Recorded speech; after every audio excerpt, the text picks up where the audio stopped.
XW330, monter des dossiers communs entre conteneurs. Nous allons partager des données entre le host et le conteneur. Pour ce faire, nous allons, par exemple, mapper un fichier sur le host, /var/myvolume /vol1, dans un conteneur en tant que /vol1. Nous avons vu cette opération dans une précédente vidéo. Je vais lancer la commande. -it. Docker container run -it. Le chemin vers mon host.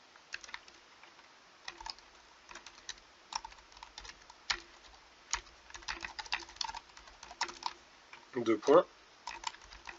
Le volume dans le conteneur. Puis, mon conteneur, Ubuntu par exemple.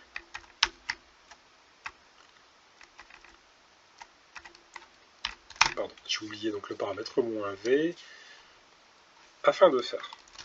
Ce qui fait que j'obtiens dans mon conteneur un dossier vol1 dans lequel je peux poser un fichier myfile. Lorsque je consulte le contenu de vol1, je retrouve ici myfile. J'ai donc la possibilité de supprimer ce conteneur. Toutefois,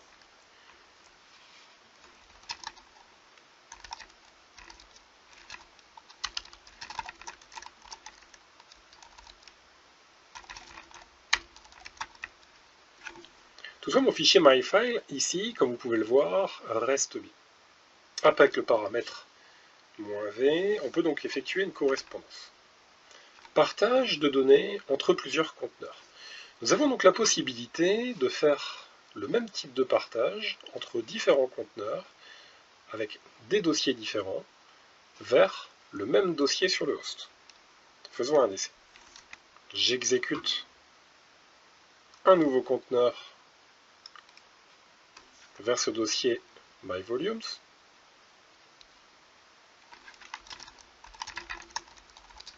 Je retrouve mon précédent fichier myfile et je vais l'exécuter avec un nouveau conteneur.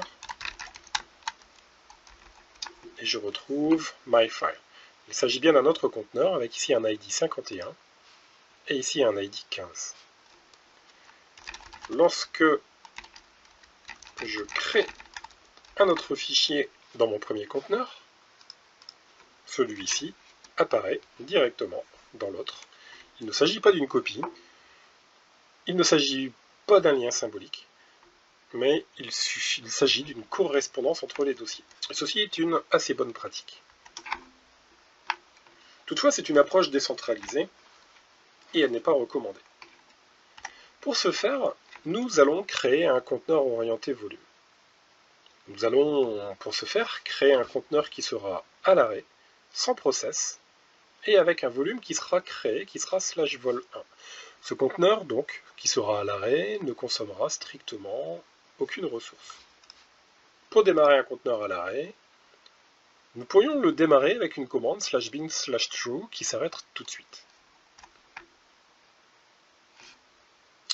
Ce conteneur étant à l'arrêt, il peut être très utile d'utiliser une image qui soit la plus légère possible, comme par exemple BusyBox.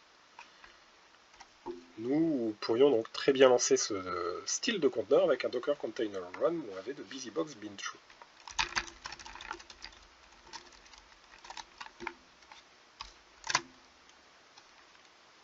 Par exemple, var myvolumes /ctrvol /vol1 dans un BusyBox qui s'arrêtera de suite. Et je vais nommer ce conteneur comme étant par exemple datavol. Alors, je ne peux bien entendu pas lancer cette commande depuis un conteneur.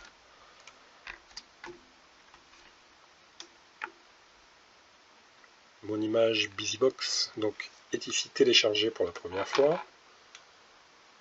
sera démarré et arrêté dans la foulée. Je suis revenu sur mon host et je peux remarquer que mon conteneur BusyBox n'est pas up, mais il est bien à l'arrêt.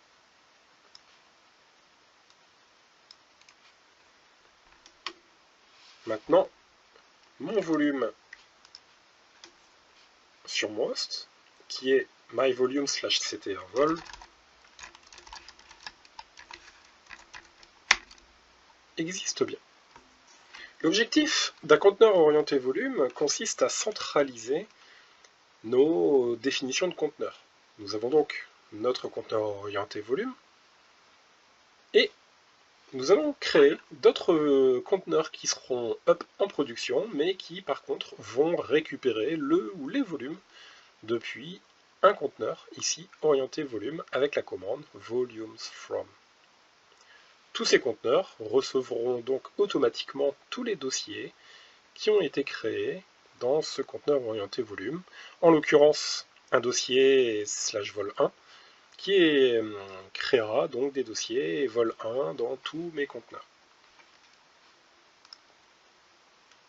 Pour cela, nous allons donc utiliser la commande volumes from que nous allons voir.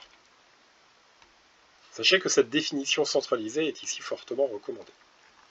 Mon conteneur orienté volume s'appelle donc DataVol. Je vais lancer deux conteneurs. Docker container run -it avec pourquoi pas une autosuppression, qui sera un Ubuntu, mais qui obtiendra les volumes depuis mon conteneur DataVol. Alors, je me fais encore avoir par le lancement d'une commande à l'intérieur du conteneur. Je pense que ça vous arrive aussi régulièrement. Et voilà. Je suis donc dans un conteneur Ubuntu et je peux voir qu'à la racine, je dispose du dossier vol1. Je peux lancer dans une autre commande, par exemple une CentOS, et avec récupération des conteneurs depuis le DataVol, avec également un vol1. Je peux écrire un fichier, mynewFile, qui apparaîtra dans mes autres conteneurs. Cette approche ici est une approche donc centralisée, qui est recommandée à 3 niveaux. L'utilisation de mount ou autres techniques, tout comme l'utilisation de fichiers distants via du FTP, du SCP, et l'exécution de commandes mount, etc. est à proscrire. Les volumes, eux, permettent des accès aux dossiers entre les conteneurs. L'objectif étant que plusieurs conteneurs accèdent à un même dossier en même temps. Attention, bien entendu, chaque fichier ne peut avoir qu'un seul accès en lecture-écriture à la fois par un process. Et ceci afin, par exemple, de centraliser des journaux, analyser des données, passer du contenu, traiter du contenu, etc. Vous voyez, par exemple, imaginez un conteneur qui soit, par exemple, un serveur web qui génère des logs, et un autre conteneur qui s'occupe de traiter ces logs afin de les filtrer et de les pousser, par exemple, dans une base de données NoSQL ou tout ce que vous souhaiteriez.